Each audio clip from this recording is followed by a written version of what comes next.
Hey everybody, my name's Dr. Scott Giacomucci. I'm a trauma therapist and educator in Pennsylvania. And in this video, I want to talk about the ways that trauma can really impact our sense of comfort and safety with physical touch. And this is a topic that I feel like really doesn't get talked about enough.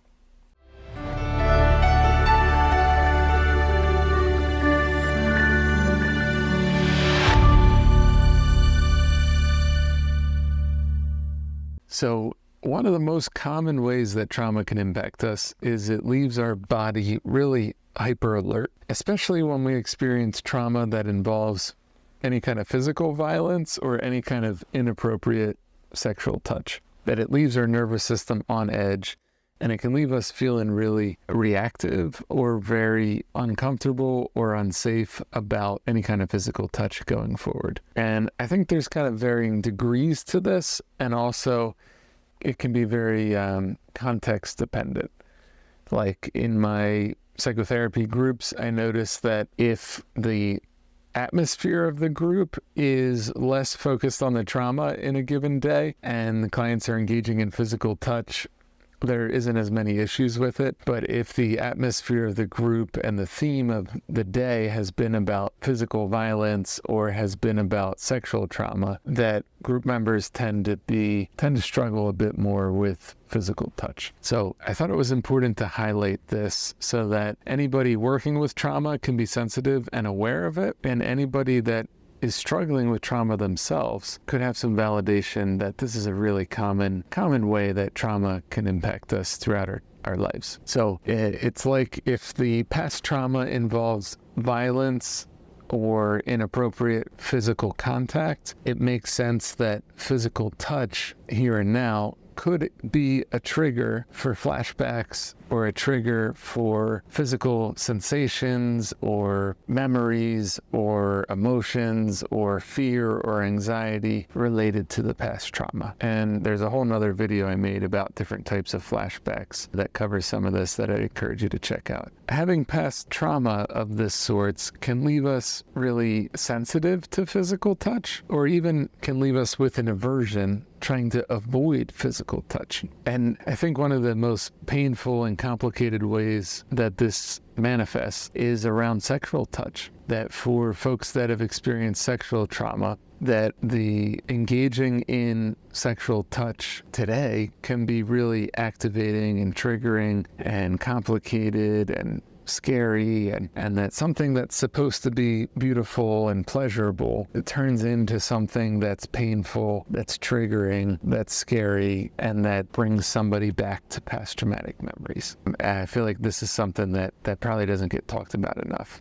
We're all going to respond differently if we've experienced trauma that involved physical touch or contact. Where one person might be super sensitive to touch, or another person might be really avoidant of touch. A third person might be really dissociative or freeze when engaging in physical touch. Like they might, when receiving a hug, they might just check out mentally or emotionally and detach from their body in that moment. Or when someone puts a hand on their shoulder from behind to support them, their whole nervous system might start to shut down and they might just freeze in fear. So the response to physical touch is going to vary from person to person. We could even add a fourth category. Something I notice is that there often also can be reenactments around physical touch, that someone who's experienced lots of trauma involving touch may become someone who seeks out a lot of physical touch, who wants to hug everyone and wants to put their hand on everyone's shoulder and everyone's leg,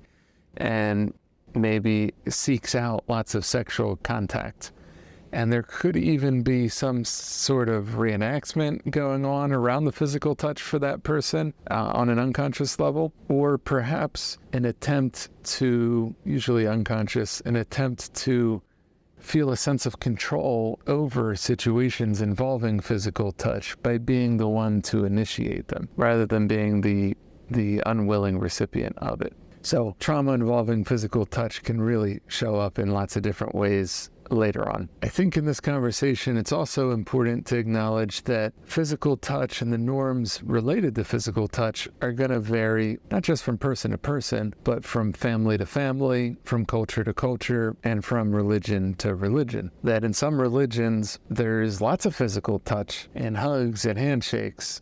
And in some religions, there's prohibited types of physical touch, particularly between men and women, for example. In some cultures, it would be unusual to engage in physical touch, whereas in other cultures, it would be unusual not to engage in physical touch. I just had an experience of this. I was presented at a conference in Brazil and attended a bunch of workshops at the conference. And the very first difference I noticed in how psychodrama and group therapy is practiced in Brazil versus in the United States was around the norms on physical touch. That culturally in Brazil, it's much more common for people to engage in physical touch. And there was a lot of hugging and lots of people putting hands on each other's shoulders to comfort them or support them or say hi. Whereas the norms in some of the professional conferences I've been to in the United States, there's a lot more asking for permission or checking in. Hey, can I offer you a hug? Or just a lot less spontaneous engagement in physical touch. So the culture of an individual or of a group or of a community is really going to impact the norms around physical touch as well. And that's important to keep in mind. So for someone that has experienced trauma and as a result struggles with physical touch, this struggle with physical touch is going to impact them in all sorts of different ways, especially in relationships. If someone feels uncomfortable with physical touch, they might avoid hugs, or they might avoid situations that lead to physical touch. They might avoid sitting close to someone or sitting next to someone. And this could prevent the relationship from deepening. This could lead to the other person feeling like something's wrong with them, or feeling like they're being rejected,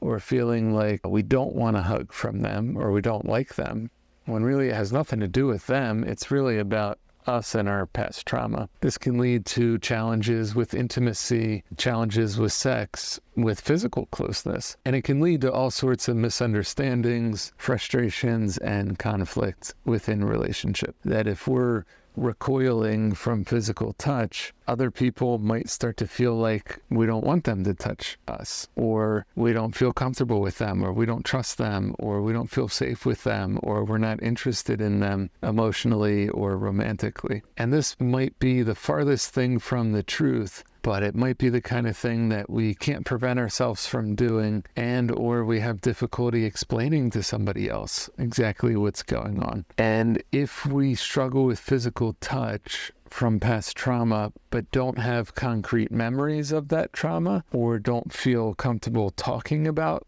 those traumas and telling someone why we have this difficulty with physical touch, or we've repressed the memory and we don't even realize we've experienced past trauma, but we're impacted by it in terms of comfort with physical touch, this can really complicate relationships. So if any of this applies to you and you struggle with physical touch from past trauma, there's a handful of things that we can do to help cope with this, heal from it, start to gradually feel safer with physical touch.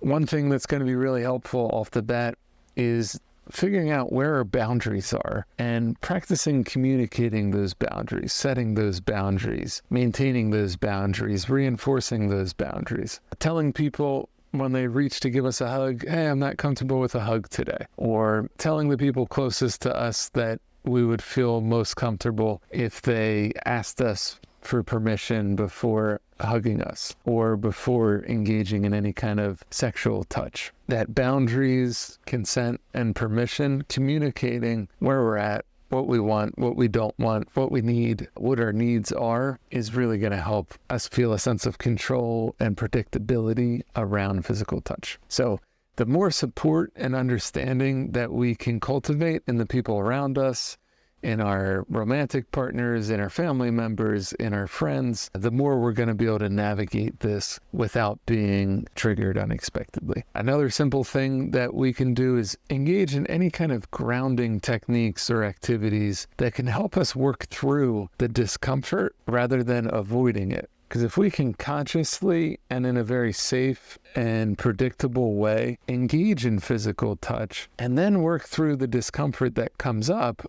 we can start to desensitize our activation around physical touch and increase our comfort with it. That way we don't have to keep avoiding physical touch all the time. And there's really something to be said about healing through safe and consensual touch. That if the trauma involved violent and inappropriate touch, that the healing might need to involve safe and therapeutic and healing and nurturing touch. That as humans, there is a way that we're really wired to regulate our emotions and our nervous system through touch, through connection, through hugs, that we can regulate our overactive and anxious nervous system through connection with a regulated nervous system of another person, or we do this with our pets all the time as well. And so I don't think avoiding physical touch 100% of the time is the best approach. I think there's a way that we can slowly, gradually, with control and choice and predictability, engage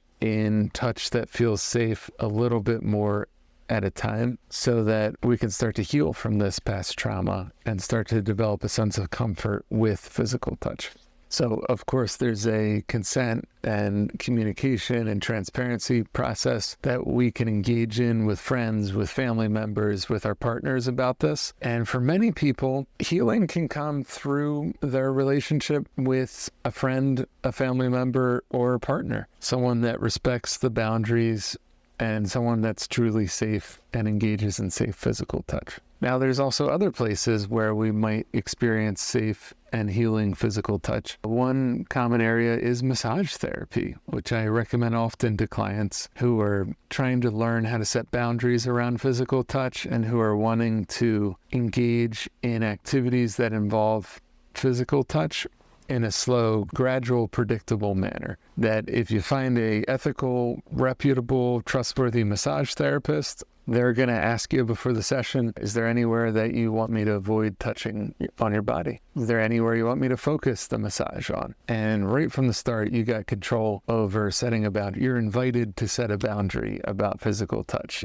at the beginning of a massage session. And you're basically hiring the massage therapist to engage in physical touch exactly how you want it. And so massage can be really, really healing in terms of past physical trauma and an opportunity to practice boundary setting. Now, there's also lots of psychotherapies that can help with this. Of course, any kind of body-oriented psychotherapy or somatic psychotherapy is probably going to be the best approach to working on this. That if the trauma related to physical touch and the body, it makes sense that the healing and the therapy needs to involve the body rather than just sitting and talking. So somatic therapies like sensory motor psychotherapy or somatic experiencing can be really useful in that they really focus on how trauma shows up in the body and how to cultivate healing in the body. Of course, any of the other movement-oriented or experiential therapies like psychodrama, for example, are also going to involve the body in the treatment. And then the other therapy I found really useful is EMDR therapy. It's a type of therapy that involves reprocessing past traumatic memories. And so EMDR can work really well in this regard, in that we can identify the memories of the past trauma involving physical touch, and we can target them, and we can desensitize them, and we can reprocess them. And then we can come and desensitize any present day triggers around physical touch. And then we create future templates about how we would like to engage in healthy physical touch in the future. And this is part of EMDR's three-pronged approach. And I found EMDR to be a really useful and effective therapy in this regard as well. Of course, other avenues of healing beyond therapy that could help with this could include exercise and sports, working out and weightlifting. Yoga could be really helpful in this regard, in that yoga is really a practice of finding safety in one's body. Actually, some of the research on yoga finds that yoga is more effective at reducing PTSD symptoms than any medication that's been researched before. And I really encourage you to find what works for you. Like, all of these modalities work for some people, but all of them don't work for each person.